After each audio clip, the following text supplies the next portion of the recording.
I'm calling this last section responding to Dawkins' doubts about the Old Testament and applying some lessons learned. So let's come back to those assertions, those accusations that Dawkins makes about the Old Testament in his recent book, Outgrowing God. That biblical scholars don't take the Old Testament seriously as history. That the Old Testament has stories where there's an extraordinary claim that requires an extraordinary amount of evidence. That there's an absence of extra biblical evidence for the truth of certain Old Testament stories, and the assertion that there is the existence of extra biblical evidence that actually positively counts against the historical truth of certain Old Testament stories. This, as we saw, is a matter of false generalizations, reheated Humeanism, an argument from silence that's not a nuanced, careful argument from silence, but a rather suspicious one, and a matter of simple historical ignorance of the archaeological and historical data. Going through them, we see that, of course, whilst some scholars don't take the Old Testament seriously as history, we've looked at the minimalist-maximalist divide, but there is a divide. There are plenty of scholars who do take the Old Testament seriously as history, and I've referenced and quoted from many of them in this talk, particularly folks like Kenneth Kitchen. If there's one book, if I had to just recommend one book to read on the historical reliability of the Old Testament, it would be Kenneth Kitchen's book on the reliability of the Old Testament.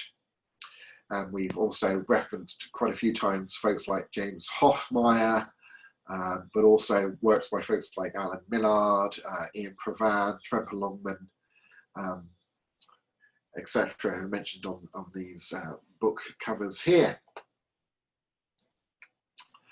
Dawkins asserts that this, extraordinary claims require extraordinary evidence. We'll get into what do you actually mean by what standards are you setting? Are they one that could potentially be met by historical evidence? And if so, well, what is the historical evidence? But not only that, we've seen that there is indeed, of course, the Bible saying something is itself evidence. I think the biblical claims, like other historical texts, should be taken as innocent until proven guilty rather than considered guilty until proven innocent. But we've seen that there is extra biblical evidence that at least corroborates various miraculous events and prophecies in the Old Testament. We've looked at the salvation of Jerusalem from Sennacherib. We've looked at the prophecy about what would happen to Tyre. We've looked at the prophecy that the exile wouldn't be permanent and that there would be a return from exile, and there was, and so on. We've touched on those, and I've done talks at ELF in the past that you'll be able to find on the ELF website on biblical prophecy, if this is something that particularly interests you. Dawkins asserts that there's this absence of extra biblical evidence for the truth claim. Well, as I say, the Bible in itself should be taken as evidence. You don't need to have extra biblical evidence. You don't need to have additional sources to take seriously the sources that you do have. But also, this is an argument from silence of a non-nuanced sort, and also it's a matter of ignorance, because he'll say, look, the Bible mentions King David, but there's archaeological silence about King David, and therefore he probably never existed, or was a minor chieftain, or whatever.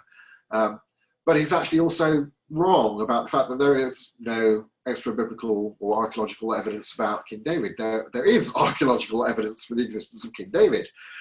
This is just a well-known, accepted fact, and Dawkins could have found it out with a little bit of Google searching had he been bothered. So it's not just an argument from silence, it's an argument from ignorance as well.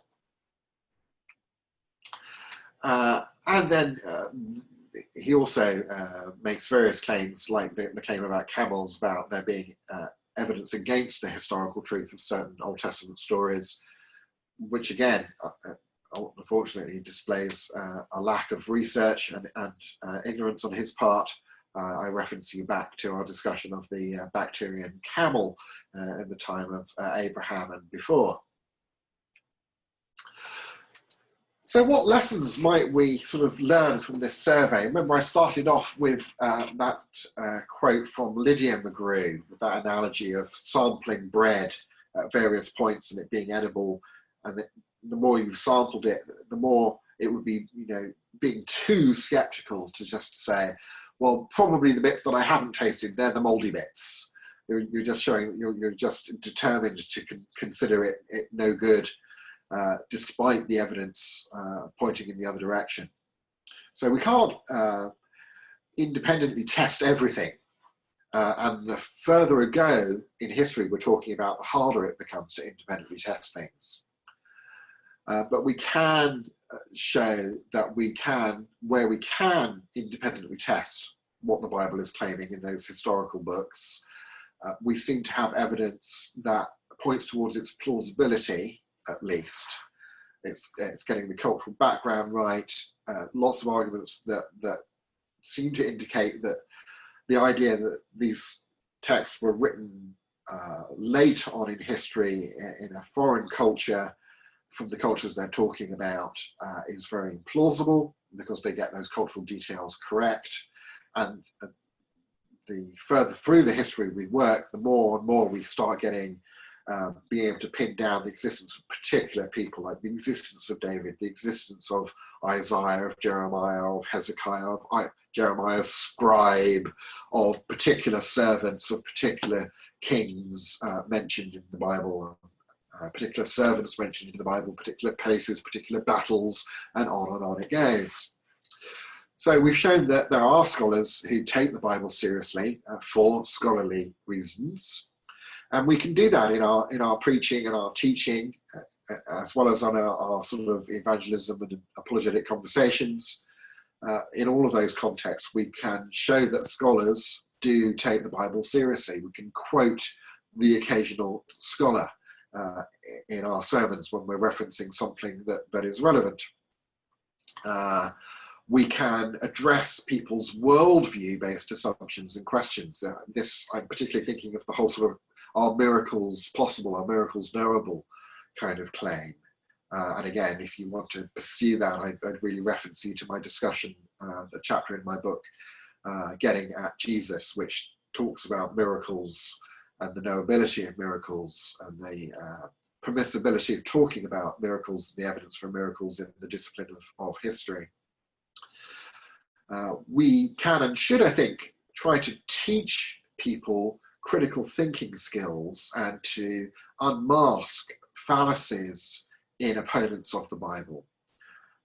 Just as I have today, it doesn't take much to teach people about, say, arguments from silence and when they can be used and when they can't be used, when they're more or less strong as an argument, to talk about the criteria of embarrassment and how biblical text passes that criteria, to talk about, it is good to have independent sources, and look, here we have independent sources showing that the Bible's right. And if you show that a source is right on lots of occasions, Lydia McGrew again, you come to trust it on even the things that you can't directly test, and so on.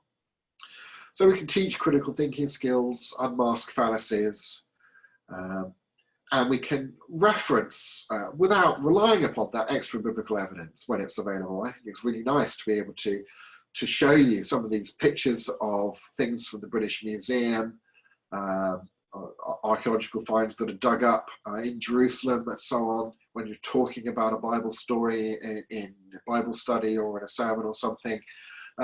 Put up a picture of the archaeologist with the discovery of, here's King David's palace, here's Solomon's mines, here is a picture of a man wrestling a lion from the town and the era that Samson came from. Isn't that interesting?